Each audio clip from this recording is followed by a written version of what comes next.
Exclusive developer interview. Just revealed everything. Holy moly. Two of the big devs. Here we go. I like these. Feedback and everything. Starting off really quick. Right off the bat, easily the most consistent and common questions we get under our YouTube comment section, we see on Reddit, the forums, has got to be about dual spec and if it's going to be coming in Season of Discovery. I'm sure you guys saw this one coming. I think it's coming. I was hoping they would add it at 40. I don't know if we're getting it at 40. Maybe at 50. I would have really liked it though for PvP. You had a couple tweets here and there and teasers, hints and stuff. But with Phase 2 being like really big on class specs finally coming online, like Shadow Priest, Balanced Druid, Elemental Shamans, could you guys give us any updates on dual spec and if it's coming in Phase 2? I really hope we get a Phase 2. We see dual spec as something that has the potential to be a really big gold sink, and so implementing dual spec at lower levels would be kind of challenging, especially since so many players, as you know, in Phase 2 will be saving up to buy their mounts. But as for later phases, y'all will just have to wait and see. Oh, we're not getting it? You should start saving up, just in case. Awesome. Okay. All right. That's fair. So I guess my predictions were correct. Go ahead and lead with that into Lance's questions. So we really loved in BFD in Phase 1 the difficulty at the start of the phase. We're wondering, is Nomura going to launch with a similar difficulty, or is it going to be closer to like the post nerf? So, great question. I think the short answer is generally speaking, when we launch a new raid or something, we tend to try and have it be a little bit tend towards the more difficult rather than easier. It's significantly easier to kind of tone a raid down or a dungeon down than it is to kind of tone it up if it's a little lacking. So I wouldn't say we're specifically trying to necessarily make it as hard as BFD was or harder, but it will likely be a little bit more challenging for the first few groups that go in there. And it's simply because, too, a lot of those first groups that really kind of sweat for it and go hard at it, they may not have all the runes, they may not have, the best pre-raid gear they can get, so they'll likely have a tougher time. But just like BFD, we took some pretty quick action pretty early on for things. Yeah, I was going to mention that. They'll probably have the raid go, and as a lot of people start raiding and test it out more, because we don't have PTR, right? We're just jumping in. I guess they tested a little bit, but not too much. They'll definitely fix it along the times they raid, which isn't bad too. We'll see. Hopefully they pick it up fast. To be honest, I don't see why they're delaying dual spec either. I don't see why either. I think they just want to keep the hype. They don't want to just unload everything to us in P2. I would have loved it so that I could just PvP and PvE with dual spec. I really hate going back and forth to cities and whatnot. Or raiding, then changing back to PvP and never do any PvE content again until next reset, then I change back. It's just a hassle, man.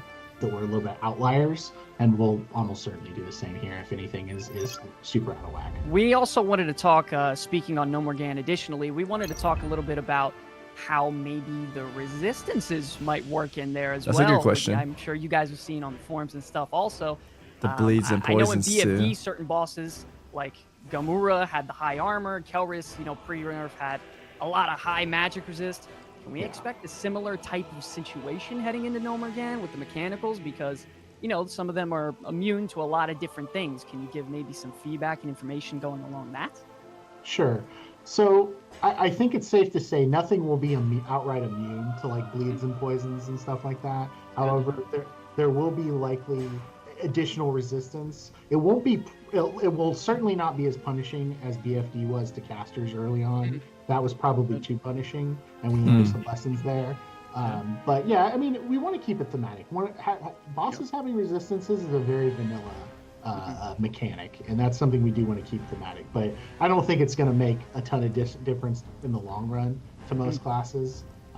So I wouldn't stress about it too much, but there'll be a little something.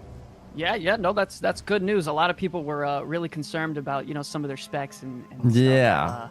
Did I hear that correctly, chat? He said bleeds and poisons will apply on most of the bosses. I know on the first boss of BFD he's immune. Yet for No More Gan, since they're all mechanical, I had a feeling they should change it, or Warriors and Rogues gonna really get gutted down. Into No More Gan, especially Warriors and Rogues. We also Wait, is it had Nomar the Gan? I thought it was community Nomar ask a Gan. few times as well about world bosses. Is there any way or a time frame that you guys are going to be adding potentially more world bosses? Maybe can provide us with extra loot and maybe make the world feel more alive to get us out there instead of just, hopping inside of raids and doing battlegrounds and stuff? I think you'll have to get out there and see what you find. I While I like, still we like to can. say never. And I don't know, I don't think I would call this, I don't think this qualifies as a world boss particularly, but there is, you may find different creatures out in the world. There is a particularly terrifying blood-crazed troll wandering around Stranglethorn Vale that we previewed that goes by the name of Kadamu. I recommend avoiding him at all costs, though. I don't think you'll have a particularly good time if you choose to fight him.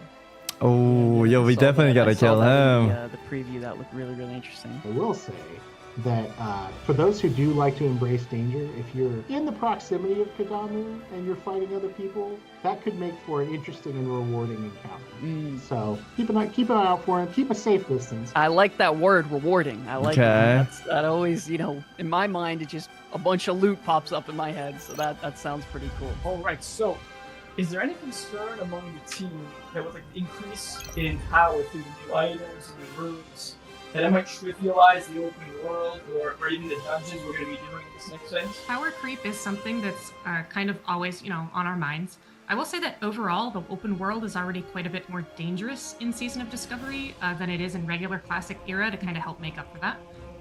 We'll continue to keep an eye on things as the season unfolds, because we do want to make sure that the world continues to feel dangerous.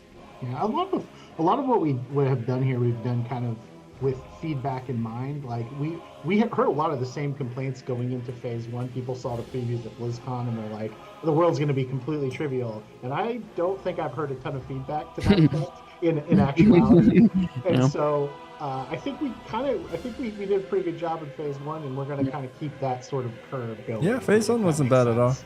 So, Yeah. But we're always interested to hear about it. One of the other things I will I think the only complaint that I really heard was Phase 1 being too long, but was there anything else bad that bothered you guys for Phase 1, chat? You can buy BFD Trinket now for 75G. That's pretty cool. A little gold sink here and there. Not really solid phase. DPS being shit. I mean, that's...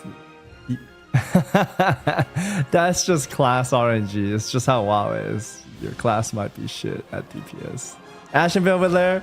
You're right. Ashen Velvet Lair was terrible. I'd be in a winning game and then I suddenly phase out and I go in a losing match. It's like, what the fuck is happening? I do agree with that.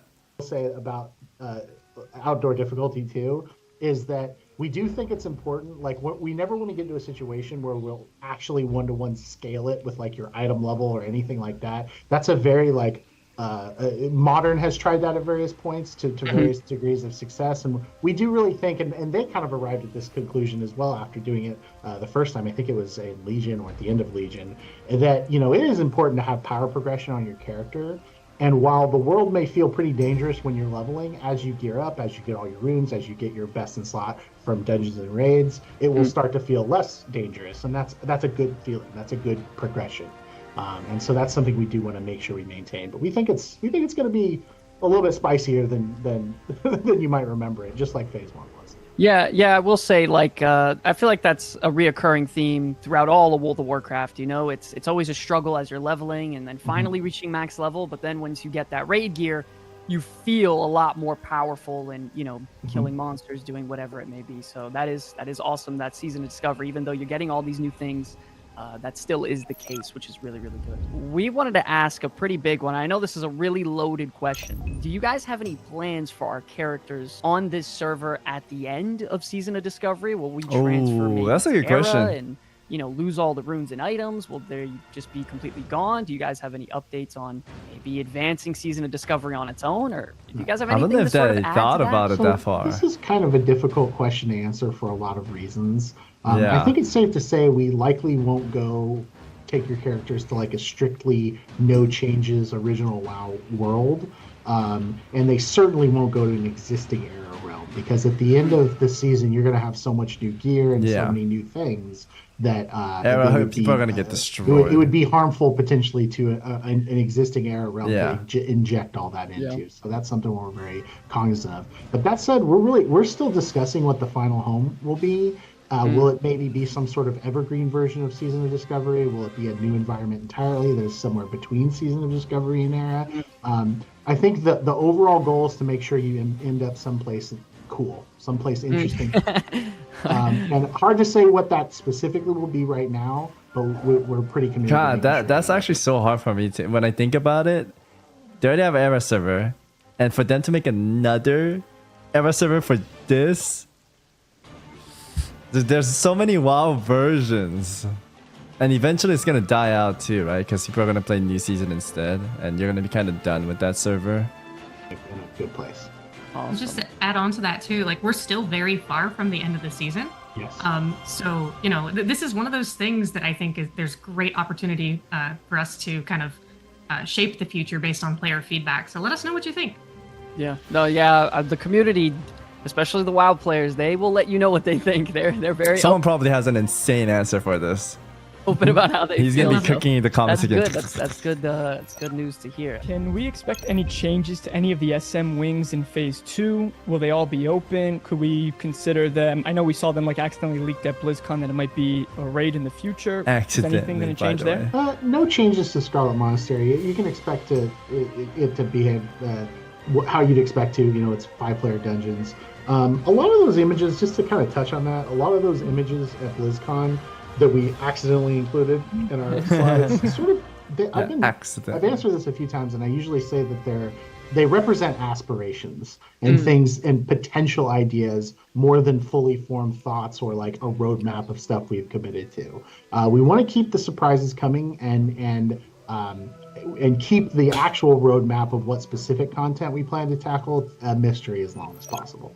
Gotcha. So Guild banks, instant mail, 41-yard nameplates, and also like stuff like enchanting vellums. These are all just like quality of life things we get asked about every day in the comments. And Here's what I think. Guild banks, okay. Instant mail, I feel like it should be in the game. Nameplate distance, etc. The camera and nameplate, I don't think. Listen, it's quality of life. It's good to see far away. However, when I do battlegrounds, I don't like it when I could target someone from Africa and I can see their health. I feel like that's a little cheating. It's almost like Mad Pack, where I could just target the flag carrier and I could see them right away. Or when I'm dueling and I just talk, it's like annoying, but at the same time, we shouldn't be able to click that far. Yeah, I know in PvE it makes sense. It's a tough one. forums on Reddit. Is there any sort of plan to introduce some of these things inside a Season of Discovery? I know you're kind of on a pretty tough line because people want that classic feel, but they don't want too many quality of life things to where it feels like retail WoW. Do you guys have any thoughts on some of these things being in the game? That's a really long question with a lot of potentially different answers. I think in terms of quality of life, there's always things that are on the table there, and we're always looking at what sort of like interface improvements we can make tactically to make the game make more sense or a little bit easier to actually use, like actual literal quality of life. One thing in particular you mentioned there are a few things in that category that are actually just not quality of life. They're major systemic gameplay affecting things. 41-yard nameplate comes to mind with that. The example I use when we talk about this is if you're in a cave and it's a multi-level cave, if you have 20-yard nameplate, your field of view is sort of limited, and what you can tell is around you.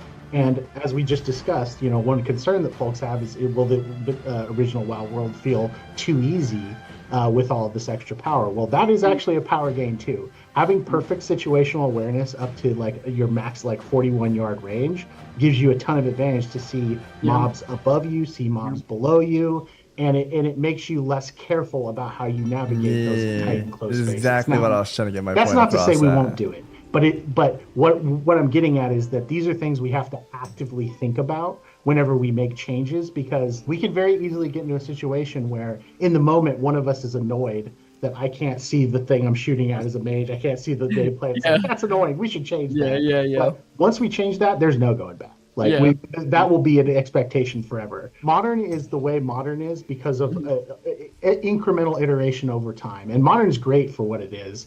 But I think there are definitely some changes that have been made to World of Warcraft over the years that had longer lasting ramifications than maybe people planned for.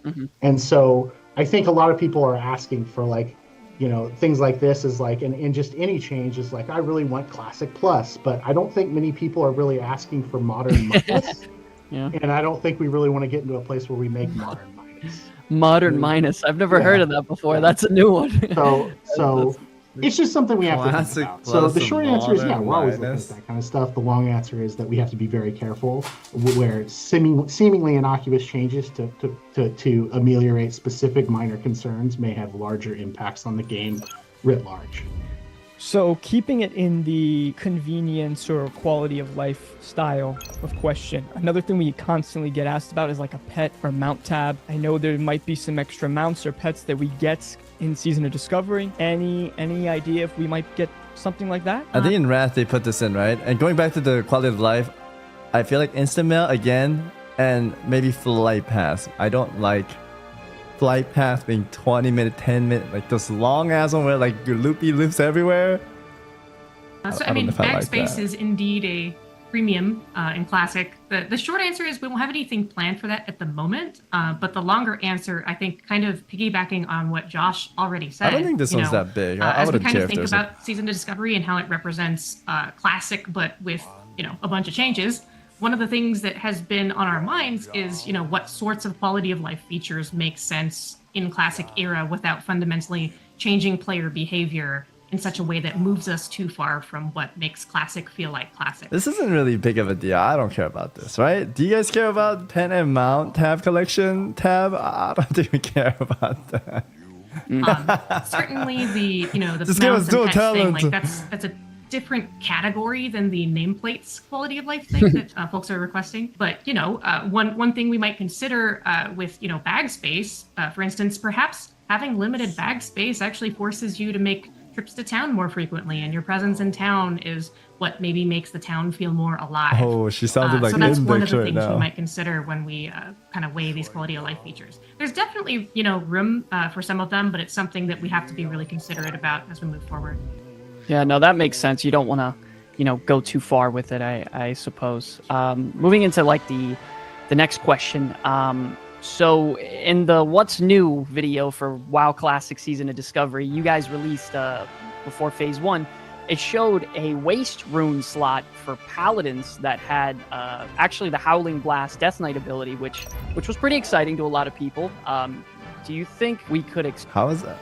Am I the only one that didn't find Howling Blast cool? It's like, dude, that's not a paladin ability. Like, I don't know why people are so excited about that. expect some sort of Death Knight I'm a variant Paladin for main for a long Paladins time. heading into later phases? I know, for even getting some of the runes, we were getting teased by the NPCs about how you could potentially be seeing more stuff like this. Is that something that could be coming? So as we kind of designed runes in the season, we've said this before, but we've been very, fantasy forward. We had various archetypes in mind when designing our runes. For example, for shaman tanks, we were kind of thinking like it's kind of an earth warden type figure. And for rogues, we kind of have some runes that help you live up to a class fantasy of being a pirate or a swashbuckler. And so, kind of thinking in terms of that, I know some folks saw, that the Howling Blast Death Knight ability. As we kind of went around about our process for designing runes, we did a lot of moving runes, stealing kind of like abilities and spells from later expansions and just kind of seeing how they felt on these classic characters. And certainly we had way more runes in the beginning than we, could possibly manage. It was just way too much complexity. And so we did have to cut down quite a bit. That being said, I never want to rob you of your hope. So I'll just say, you'll have to kind of see how the season progresses and, see what you decide. Chat, type one in the chat. I know some of the existing runes coming back exciting.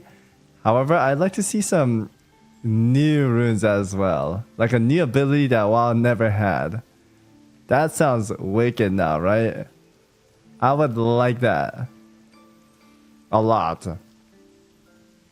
Yeah, a lot of times just for insight on how those things get made. There's a lot of like temp assets and promote and things that they kind of cobble together for those promotional videos. So I wouldn't necessarily read too much into it, but you know, Same with the data mining. Yeah, Same thing there. Yeah. It is fun. I don't want to like Nora said. I don't want to crush anything. It's fun to do what if scenarios, you know. But yeah, I wouldn't necessarily expect paladins to be running around howling blasting people. Yeah, I don't know if I like that either. That's funny. Yeah, you know, WoW players, man, they take one thing and they go a mile with it. So I love it. It's a feature, not a bug. Yeah. So moving on, in the recent update you guys gave us for the new PvP event in Stranglethorn, we know it will be a free-for-all event.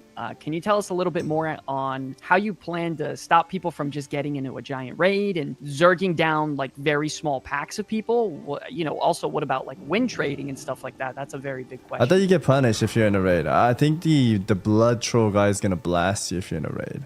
That's what I'm expecting. The win trading, I don't know if I don't know how they'll deal with it unless people get reported, but there could be a lot of false reporting.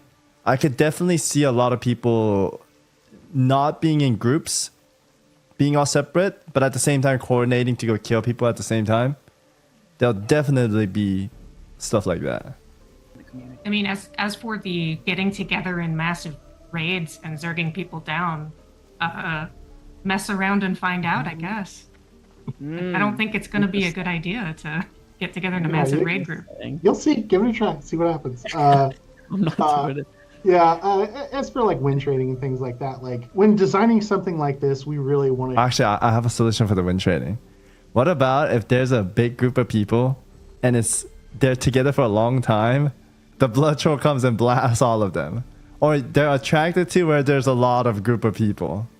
I think that makes sense, right? So that way we can avoid where these rogues get into a group of 20 and they all plan to just kill everyone, right?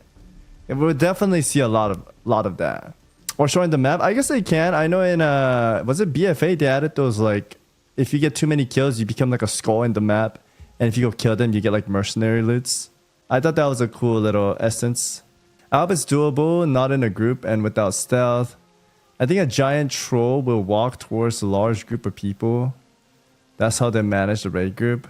Yeah, I think so too. I think if you're in a party or a raid, the trolls are going to come blast you. I'm just speaking about when you're not in a group, but they're still roaming together. Like, kind of like a little cheating, of course.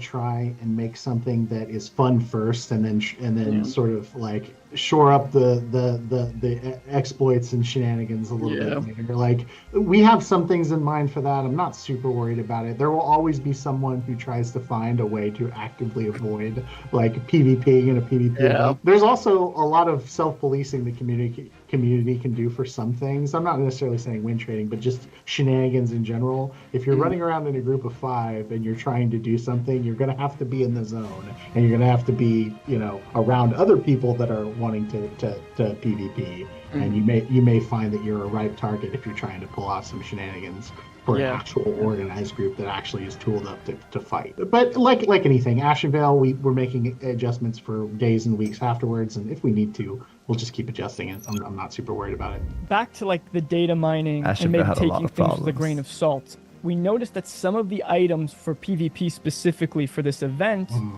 are interesting to say the least. In particular, that hunter bow with the strength proc it's something, right? And Melee. casters only receiving like spell power Melee rings. hunter. I just want to know maybe a little bit of the thought process behind some of these strange items. One thing, so the hunter bow in particular, let me just point out something. Someone might not have noticed that effect. That's not an on-hit effect. That's an equip effect. And there's a key difference there. That means it can proc off of multiple different things, not just shots with the bow. So, you know, I think in general what we're trying to do with a lot of itemization in Season of Discovery is give little nods to some of the new things we've added. Like you might notice cloth items with extra armor on them. Could be pretty good for a warlock tank. You might notice a bow with an on equip, not an on hit strength proc might be kind of good for a melee hunter. So that's the things we're thinking about. I think I've seen a lot of comments from some of the data mining about like weapon speeds and stuff like that. I think some earlier versions had some old data values, but even the newer version, they're like, why isn't this optimal? Why isn't this 3.8 speed or 3.6 speed? It's like, does Blizzard not know how to itemize? It's like, yeah, we know how to itemize, but it's a level 40 raid, and Are you if sure? it's not optimal, it's probably because we don't need for it to be perfectly optimal. And generally speaking, we're okay with some of the things that come from the raids or the PvP being like pre-bis at 60 and stuff like that, but we want to get out of situations where you feel like you have to use any of these items forever. And so we're trying to be pretty methodical with how we design the items to make them very good at the level, but maybe have a little bit of diminishing returns as you level up and find out. Okay. Dude, that being said, the BFD gear we have right now, they're so strong. I compared them with the new gear, and some of them, they might have gone too ham on this low level gear. We're too strong at 25, chat. They only tweaked the number up by a little bit on the new one, which makes sense. I don't think they should go too ham. Awesome. I hope that kind of answered your question. Greatest answer you could have given, man. I will say, I think in just to build up on top of that, like I think in phase 2 we've been, we've really doubled down on trying to add an even more diverse range of items. As a team, a lot of us play WoW, so there's a fair amount of putting ourselves in players' shoes and going, okay, what would be really exciting for me to, find? And so, yeah, I'm really excited for players to encounter some of the cool items we've added. That's awesome. That's awesome. My particular favorite one is, and probably a fan favorite, was the totem for the shaman enhancement. True. I thought that was so cool, man. I love that one. Throwback to original WoW cinematic. Yeah, dude. Yeah. I remember I saw that as a kid and I was freaking out. I thought it was so cool. I can't believe it took them that long to add. They're talking about the big totem pole the Taurans use in Warcraft 3. That never became a weapon, but they're finally adding it. Compared to other classes' weapons that we're getting, theirs look the most fun. I thought Red Paladins were gonna be strong, but yeah, their weapon, other classes' weapon look incredibly good. Something that I've personally always loved in future iterations of WoW is that there are a really good amount of battlegrounds to sort of participate in and enjoy. Do you guys have any plans on maybe adding new BGs for Season of Discovery, or even potentially bringing some other ones from other iterations of WoW into Season of Discovery? No plans on that at the moment. Would love to continue, hearing player feedback on that, what they'd like to see. Awesome. Nothing to announce right now. All right. Sounds great. cool. Yeah, sounds cool.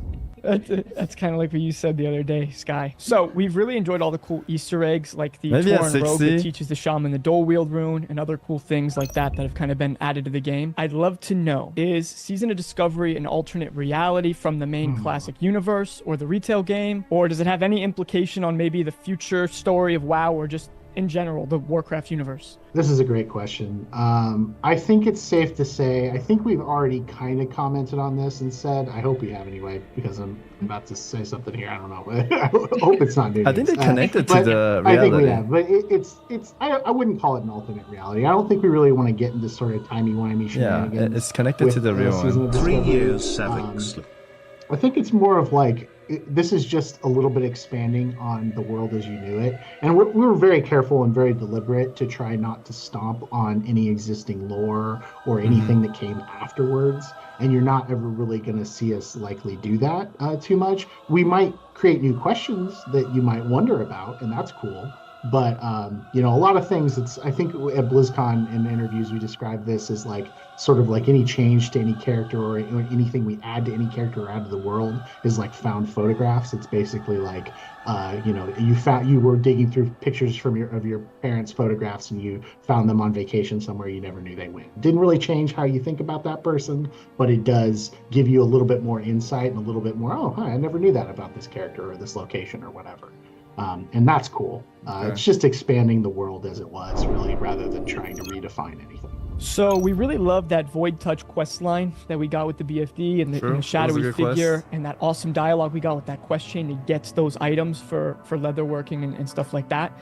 Is there any chance we get to see her again, perhaps, or maybe get any more gifts from the Void? It's been really interesting to watch the commentary on that. I mean, hard to say. We'll see. We'll see Probably where it not. goes. Maybe at I love 16. that. I love that. Because now we're getting like mechanical parts, and I'm gonna guess the quest line is gonna be with the gnomes or goblins. We'll probably see. I also, speaking of like quest lines and stuff, I really enjoyed the, that Paladin had the really long quest chain that was really deep for Divine Storm, and then Warlock had the same for Metamorphosis. I was a little bit sad to see that not all classes had these grandiose, awesome quest chains. Could we expect some of these classes to get some of these really awesome, deep, lore-rich quest chains heading into the future in Season of Discovery? Oh, I was going to give the generic, you'll have to wait and see type Yeah. answer, because it's one of those things, like, we don't want to spoil too much up front. Yeah, I think in a lot of cases we tried to do things that made sense, but we recognize that depending on a lot of factors, your preference or your whatever, there may have been some inequality there for some classes, and Awesome. obviously we have a team of designers and they all kind of have their own sort of input and touch they put on everything, and so we're trying to get a little bit more consistency as we mature a little bit into the later phases. Okay, cool. I also had one other additional question. It was actually about the banning of GDKPs, and what is sort of like the measure of success for like, okay, this ended up being really well. We're gonna keep it in the next phases.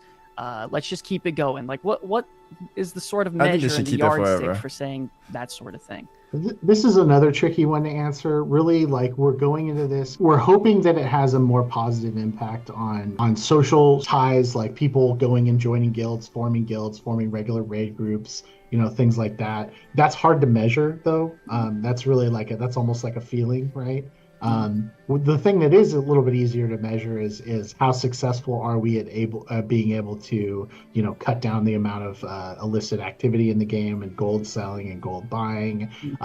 Obviously we're looking at that stuff pretty closely with this, and also just the other benefit we get from removing GDKP is sort of it helps remove a common obfuscation for a lot of bad behavior, whereas GDKP is a good blanket way to launder a lot of gold, and that makes it a little bit more tricky and a little bit more nuanced to be able to actually catch people who are not just selling gold but buying gold.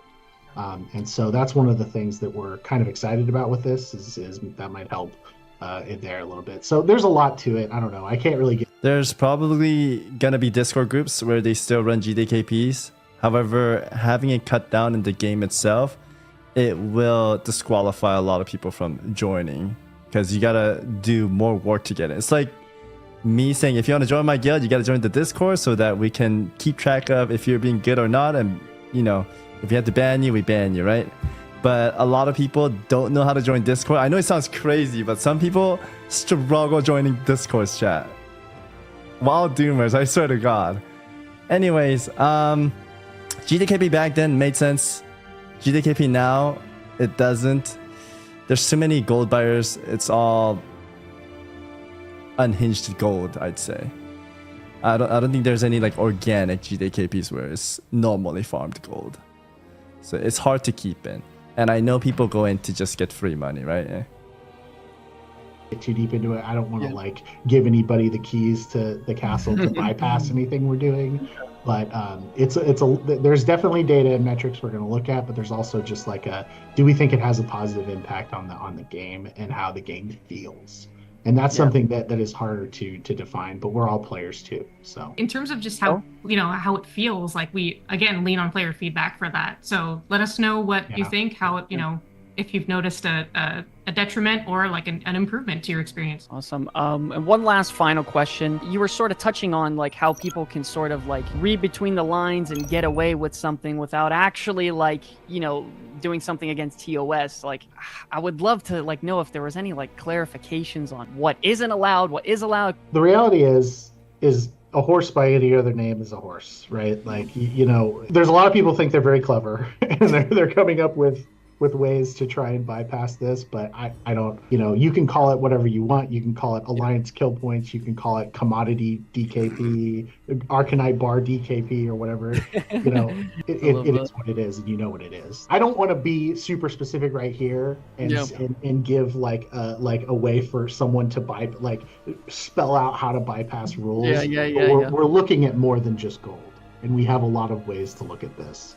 Awesome. And ultimately, I think that no matter what happens, it's going to greatly decrease the sort of frequency and volume around this, and that's something that's going to be, I think, a positive to come from this too. You're not going to see your trade chat spammed with nothing but GDKP advertisements. And no matter what, with this policy and with other policies, there's almost always going to be some amount of what feels like to players gray area. But I will say, at that point, it's kind of up to the interpretation, by the folks that we have enforcing these, our terms of service. And I would just say, it's up to the players to, figure out what level of risk they're willing to incur by engaging in some of these activities. Yeah.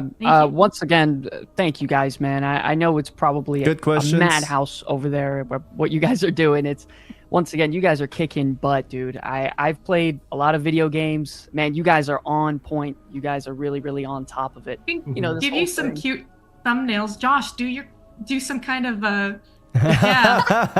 thumbnail face. I love that. I love that, Yeah. dude. Thank you guys so much, man. I appreciate it. Once again, you guys are kicking butt, dude. Dude, I hate doing face thumbnails, man. Comments is like, yo, Samus, can you send me a few clips of you doing some faces? Like, dude, I hate these. You make, But you I guess, have my to. You job have to. super easy to just come on here and make content about the game and bring people updates based off what you guys are doing. It's so much fun. And Nora, get on Twitter a little more. I want to see some more opinions from you too. I'm so shy. I'm sick of hounding Agron for his tweets like some weirdo, man. You're going through and looking at what I like. It's so bad. It's so bad. I know, but this is how you get the real juice, I've started to misdirection like things. Good. Dude, that's awesome. That's This so is to awesome. start liking some really weird stuff. I've already done that. I appreciate you guys for your time. Really, it means the world for a person like me. So thank you. Damn. Thank you so much. I appreciate it. Have a good one, guys. There it is, Have a boys. fun day. See ya. Good information. Excited for P2. I think we saw the most information on the P2 announcement release about the Nomargon, the blood trolls, the items. We'll be taking a look at everything. Very excited for it. Can't wait. It's in 2 days, boys. You guys are already telling me the runes are out. I saw the mage clip and Miso talking about the mage. Dude, should we go find some runes or do we just hold till the release stage?